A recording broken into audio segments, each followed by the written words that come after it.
kind of know something about the reception of Arid Sin, but I wondered what the kind of hints have been so far about Loverman. What, sorry?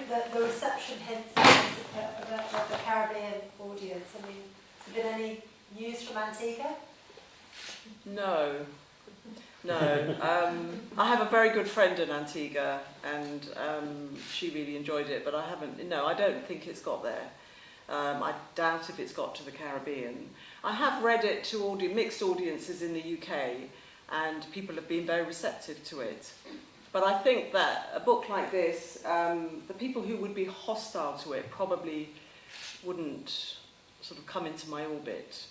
Do you see what I mean? I don't think they would probably be interested necessarily in coming to one of my readings.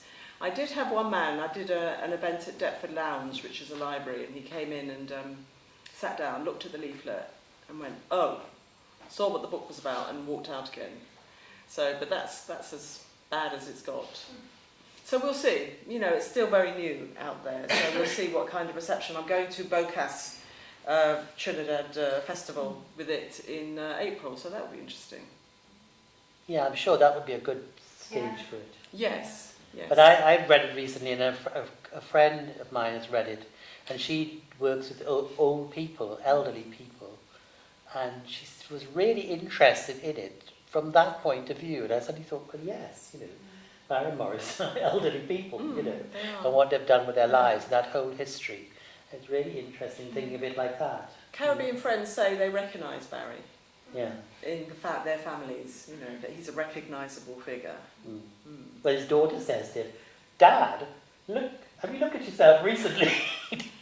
Because his dress is a very sort of flourish. Yes, I mean, Barry looks like this, you know.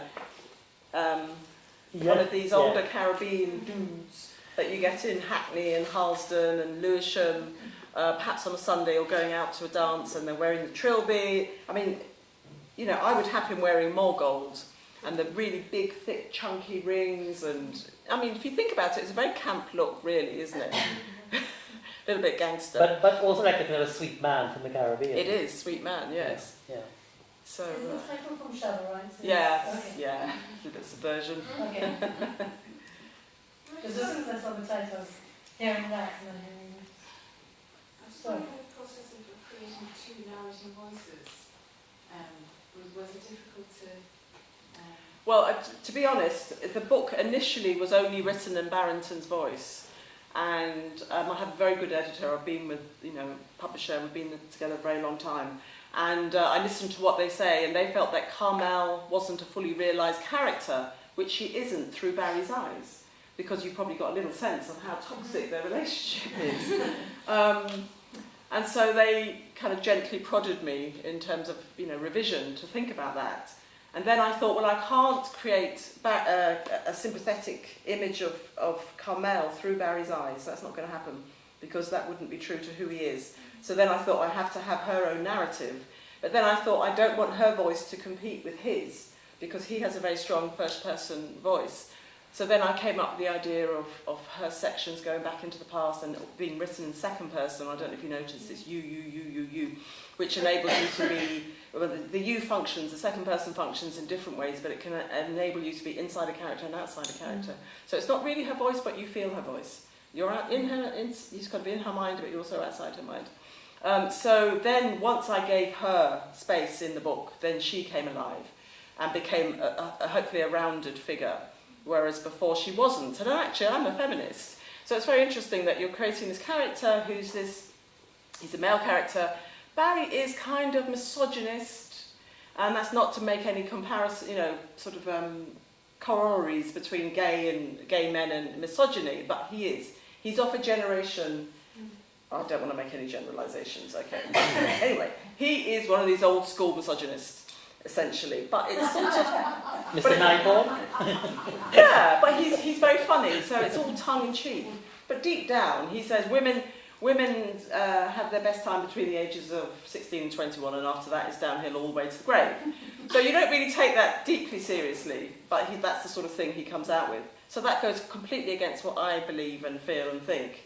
So it's interesting, you create a character who says things convincingly, charmingly, even though you totally disagree with them. So I realised that actually as a feminist, it was so important for Carmel to have her voice and her friends from church, because she has these 3 friends from church, Condesi, Asilitha and Murty, and Drusilla. And through Barry's eyes, they're complete monsters and dragons to comic effect. And they're very homophobic, 3 of them, very homophobic. So there is also the relationship between church and homophobia in the novel.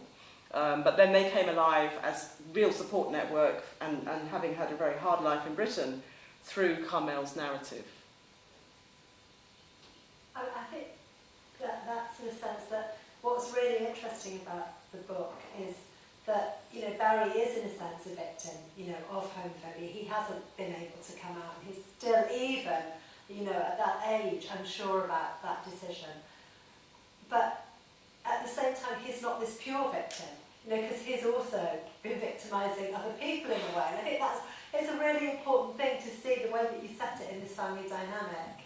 That, you know, we're kind of, you know, conditioned to think of that kind of terrible situation in which somebody can't be who they want to be. But then you also see these whole implications that, you know, that doesn't make him this pure victim. And perhaps there's no such thing as...